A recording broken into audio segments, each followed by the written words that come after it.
Akbar, Ardiansyah,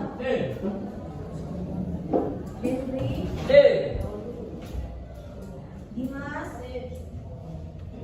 Enji, Excel, Febrio, Ferdia, Rizka, Gilang, Hendrik, Iwansyah, Marcel, Alvinci, Iqbal, Jeffrey, Ridwan, Laura, Okta, Febriansyah, Rahmat, Rizky Abdullah, Rizky Al-Fikri, Sakit, Siva, Tiara, Wais, Yesri, Zikri, dan terakhir Dava. Oke, yang belum masuk berarti cuma Iwansyah kan? Oke, sebelum pembelajaran pada hari ini, kalian sehat? Apa itu sakit? Tumbennya ya sakit. Oke, materi kita selanjutnya bagian mana lagi nak? Terakhir yang E kan, langkah-langkah menyatukan dunia kan? Itu yang terakhir kan? Langkah-langkah penulisan artikel ilmiah plan. Nah, sebelum melanjutkan pembelajaran kita pada hari ini mengenai artikel ilmiah populer, nanti kita masuk materi yang namanya perbandingan antonim dan sinonim. Nah, sebelum memasuki materi baru atau mulai pelajaran pada hari ini, kita mau tanya terlebih dahulu, apa kalian masih ingat mengenai materi tentang artikel ilmiah populer? Apa ini? Coba. Apa? Artikel ilmiah merupakan sarana untuk mengisikan hasil penelitian sehingga dapat dikembangkan sebagai bersama. Oke, jadi artikel ilmiah populer itu adalah termasuk ke dalam analisis. Hah? Analisis apa? Analisis suatu berita yang merupakan berita tersebut bersifat fakta. Paham? Nah, selanjutnya kita akan masuk ke materi yang namanya membandingkan kalimat perbandingan dan sinonim serta antonim. Nah, di sini mau nanya kalian, ada yang tahu apa itu perbandingan dan analogi? Ada yang bisa membedakan apa itu perbandingan dan apa itu analogi? Coba, Enji, coba perbandingan itu apa?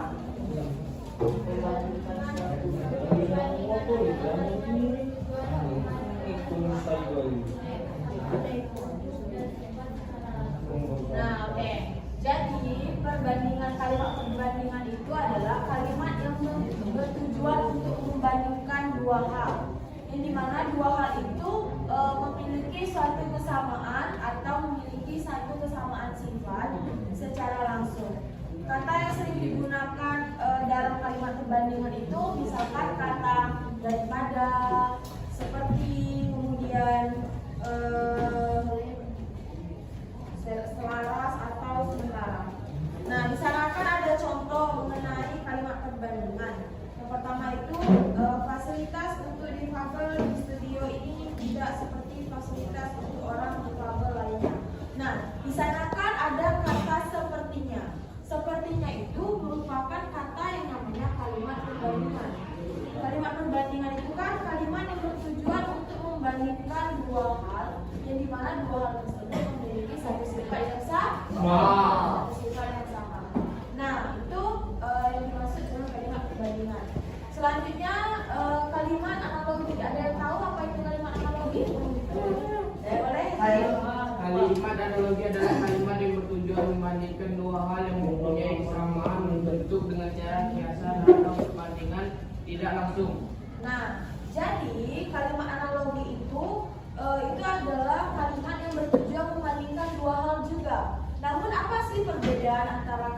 perbandingan dan kalimat analogi. Nah, kalau kalimat analogi itu bentuknya sama dan sifatnya secara langsung itu sama.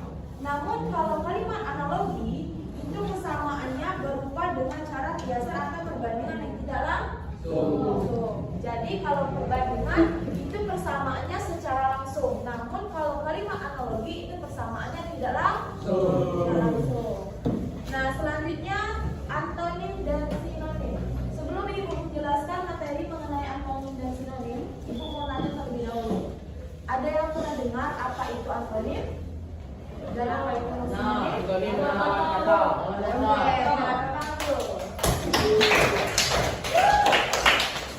Jadi kalau hanya populer, ada TV di rumahnya? Ada. Radio? Enggak. TV ada? Di sini ada nggak yang rumahnya ada koran? Tapi TV ada? Biasanya di TV itu ada yang namanya berita. Kalian tahu berita apa yang lagi panas-panasnya? Loli. Oh, yang sama ibunya itu ya? Berita Israel. Itu termasuk contoh dari artikel ilmiah populer.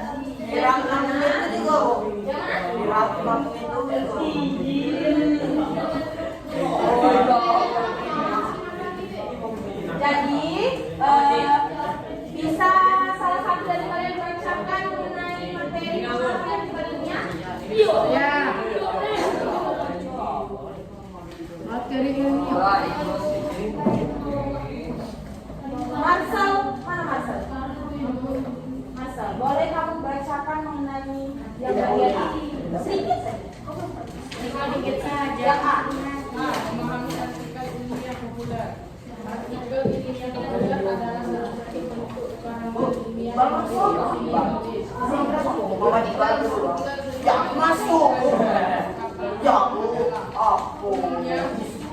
Artikel ilmiah berubah dengan Oke, cukup. Jadi Ibu akan menjelaskan lebih rinci ya mengenai. Makasih buat Marcel tadi ya. Oke, makasih. Jadi artikel ilmiah populer itu adalah salah satu bentuk karangan yang berisi mengenai opini penulis. Jadi yang dimana penulis itu membuat suatu berita seperti yang Ibu tanyakan dengan kalian tadi, di rumah ada TV atau enggak. Nah, jadi salah satu berita-berita tersebut adalah termasuk dari berita opini yang disampaikan oleh pengarang. Nah, adapun struktur artikel ilmiah populer terbagi menjadi 4. Apa saja?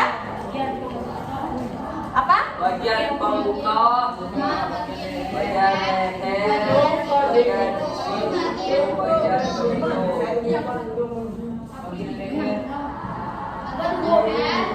Kalau buku abangku yang bikin Bodoh. Ibu mau tekan.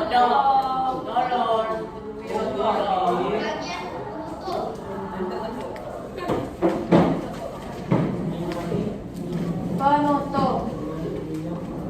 Nah, di LKS kan sudah ada contoh tuh tentang ketahui.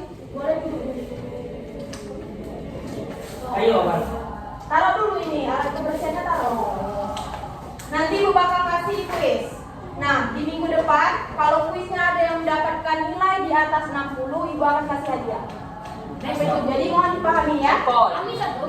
Nah, yang kami sibuk ngajak kalian. Hari ini nanti selesai materi, Ibu akan kasih kalian tugas. Nah, tugas itu kalian selesaikan di sini. Nah, besok di hari Kamis, Ibu akan periksa tugas kalian. Jika nilai kalian di atas 60, nah Ibu akan kasih hadiah. Hah? Bukunya dikumpul. Enggak, buku sama aja. Ini dong. Oke, kalian lanjut materi ya. Kamu yang belum selesai, pasti. Nah, bagian pembuka itu adalah bagian dari kepala. Bagian pembuka apa? Kepala dari cerita itu. Boleh dibacakan? Bagian pembuka merupakan bagian awal artikel ilmiah populer. Bagian ini berisi uraian aktual yang penting untuk dijadikan pijakan pada pembahasan selanjutnya. Oke, cukup. Jadi bagian pembuka itulah bagian-bagian yang berisi mengenai peristiwa-peristiwa yang terjadi pada berita tersebut. Kemudian kejadiannya, terus rangkaian-rangkaian kejadiannya itu seperti apa itu yang ada di bagian pembuka atau kepala dari artikel tersebut. Paham? Nah, selanjutnya Ibu akan menjelaskan mengenai bagian leher. Boleh dibacakan salah satu dari kalian? Bagian leher ini merupakan bagian yang menyambungkan antara bagian pembuka dan isi materi yang akan disampaikan. Bagian ini berisi penyampaian pernyataan atau uraian yang mengungkapkan suatu permasalahan yang ingin diungkapkan dalam artikel. Nah, jadi paham ya bahwa bagian leher itu adalah bagian yang tersambung antara pembuka dan leher. Jadi leher ini adalah isi dari pembuka ini tadi, isi dari rangkaian-rangkaian kejadian yang ada dalam berita tersebut. Paham? Nah, jadi bagian leher ini adalah bagian isi, namun bagian isi ini nyangkut kepada bagian pembuka di bagian kepalanya. Paham? Nah, bisa dipahami ya? Selanjutnya bagian isi tubuh, boleh dibacakan? Isi tubuh. Isi tubuh boleh? Isi tubuh merupakan bagian inti dari artikel ilmiah populer. Jadi bagian isi tubuh itu adalah bagian inti permasalahan yang ada dalam berita tersebut. Jadi kan misalkan berita mengenai tadi tentang siapa tadi? Loli ya, berita tentang Loli. Nah, di bagian berita tentang Loli itu kan ada kejadian-kejadiannya seperti kejadiannya sama Fadel, kemudian kejadiannya berdekat sama ibunya, terus video yang dia ngomong kasar itu. Nah, itu kan ada bagian-bagiannya kan? Ada cetan-cetannya sama Fadel yang mengasumsikan tentang kehamilan, itu kan ada kan? Nah, itu adalah termasuk dari isi tubuh atau inti dari penjelasan mengenai berita tersebut. Jadi kalau ada pembuka, ada leher, ada juga bagian tubuh. Bagian tubuh ini nyangkut kepada isi dari leher, bagian lehernya itu. Jadi nyangkut, ketiga ini nyangkut. Paham? Paham. Selanjutnya bagian penutup. Boleh dibacakan? Siapa namanya? Boleh? Boleh. Boleh? Bagian penutup artikel berisi dengan kunci yang merangkum pembahasan ke dalam satu bentuk kesimpulan yang ringkas dan jelas dalam pembuatan buku.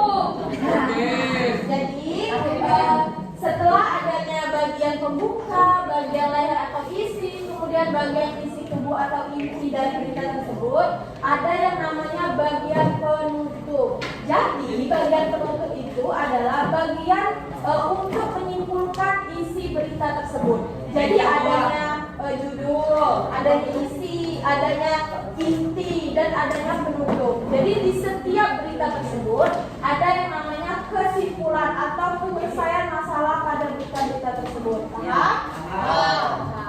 Nah, kali ini Ibu nggak jelas banyak pada kalian karena materi kita pada hari ini hanya tentang menyusun artikel ilmiah. Yang dimana di sana kan kita baru memahami apa sih yang dimaksud dengan artikel ilmiah tersebut. Bisa dipahami? Tidak.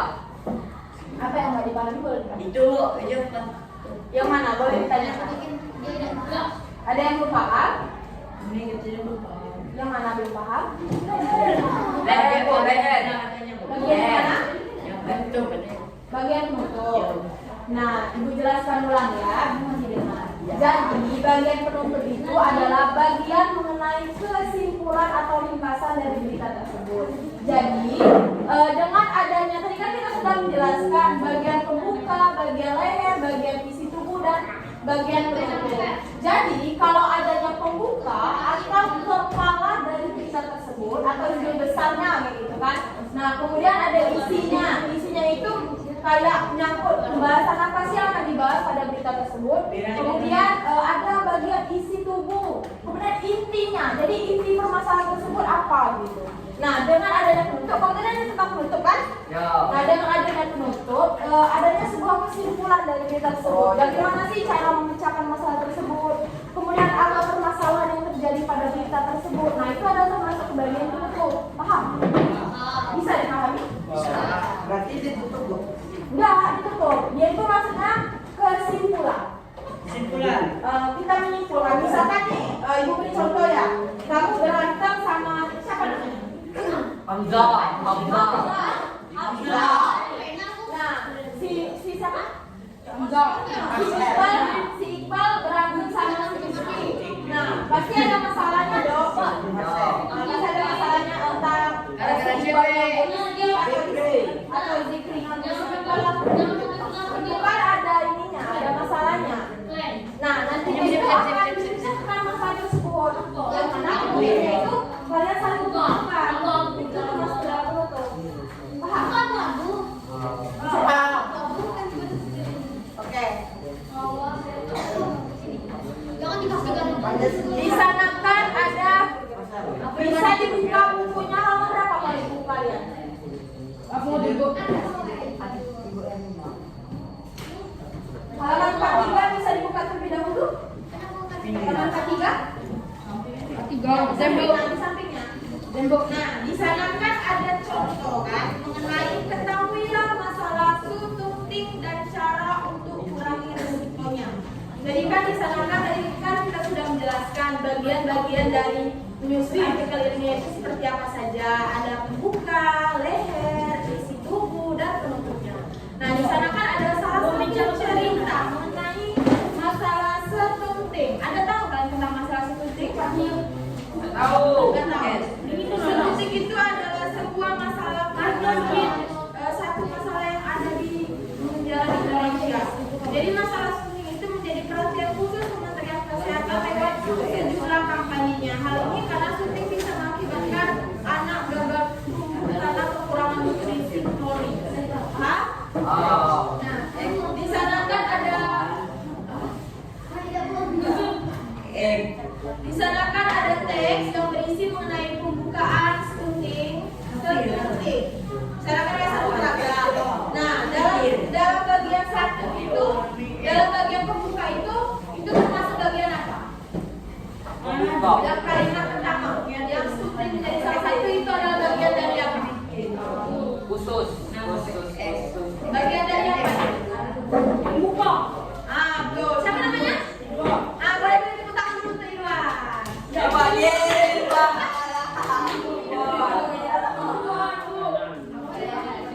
Kemudian yang kalimat paragraf kedua itu termasuk apa? Leher. Oke. Kalau yang kalimat ketiga isi tubuh. Jelas ya, isi tubuhnya itu menjelaskan semua inti dari permasalahan tersebut mengenai stunting. Paham?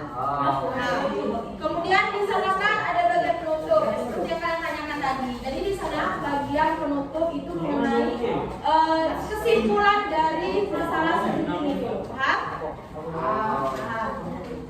Nah, selanjutnya tadi Ibu sudah menjelaskan mengenai foto.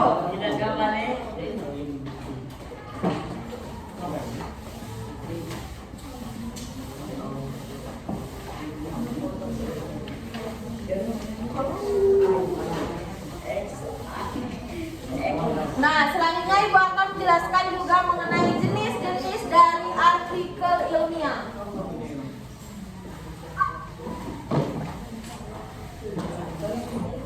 Nah, mengenai jenis-jenis artikel ilmiah ada terbagi menjadi berapa artikel ilmiah itu? Jenis-jenisnya? 5. Ya, terbagi menjadi 5 ya. Yang pertama itu eksploratif. Ekspresif, positif, negatif, Eksploratif, deskriptif,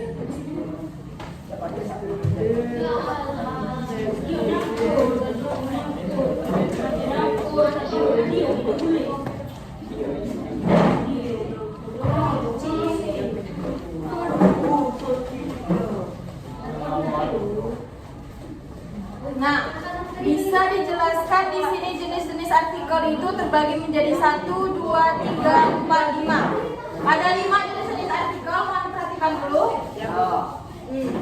Jadi artikel yang pertama yaitu mengenai artikel eksploratif. Jadi eksploratif itu adalah artikel yang mengungkapkan fakta-fakta dari berita tersebut. Jadi di sana terdapat fakta.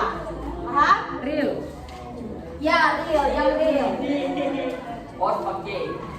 Kemudian eksplanatif. Eksplanatif itu berisi mengenai penggambaran dari satu topik atau permasalahan. Jadi selain adanya fakta-faktanya, ada juga yang namanya permasalahan.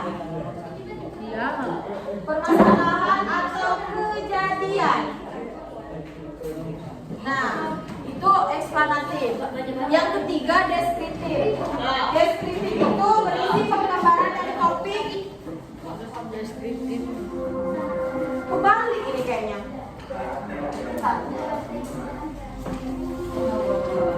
Eksplanatif itu mengungkapkan satu tahap pemahaman.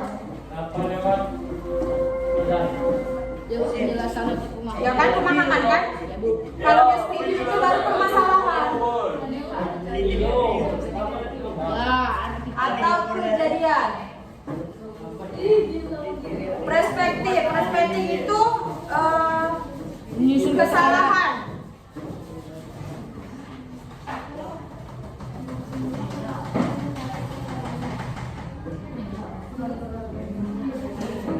Nah, jadi bisa disimpulkan bahwa jenis-jenis dari artikel ilmiah itu kan terbagi menjadi 5. Eksploratif yaitu fakta atau kejadian real yang terjadi pada berita tersebut. Kemudian eksplanatif itu adalah pemahaman dari berita tersebut. Deskriptif yaitu permasalahan atau kejadian yang terjadi pada berita tersebut. Kemudian perspektif itu adalah kesalahan atau kekeliruan dari masalah tersebut. Jadi kalau ada masalah, pasti ada yang namanya netizen ini melakukan kesalahan. Hoax. Ya benar, hoax. Nah, kemudian ada apa ini? Prediktif. Prediktif itu adalah perhitungan atau ramalan tentang yang akan terjadi. Jadi kan seringkali kita kalau ada kejadian tersebut kita menduga-duga, oh ini bakal kejadian tsunami deh, ini bakal kejadian gempa deh. Ya, hoax. Jadi itu tuh termasuk ke dalam opini kita sendiri, pikiran kita tersendiri. Itu ada sebuah ramalan. Nah, ada yang ditanyakan mengenai materi kita pada hari ini dalam memahami artikel ilmiah populer. Ada yang mau ditanyakan? Enggak ada. Kalau enggak ada, silakan kalian buka buku kalian di halaman K3. Di halaman K3 di sana kan ada kegiatan mari berlatih, ada 5 soal. Oke, materi kita pada hari ini sudah selesai. Saya sudah menjelaskan bagaimana materi kita pada hari ini. Mungkin saja yang bisa dijelaskan. Mudah-mudahan kalian paham mengenai materi kita pada hari ini.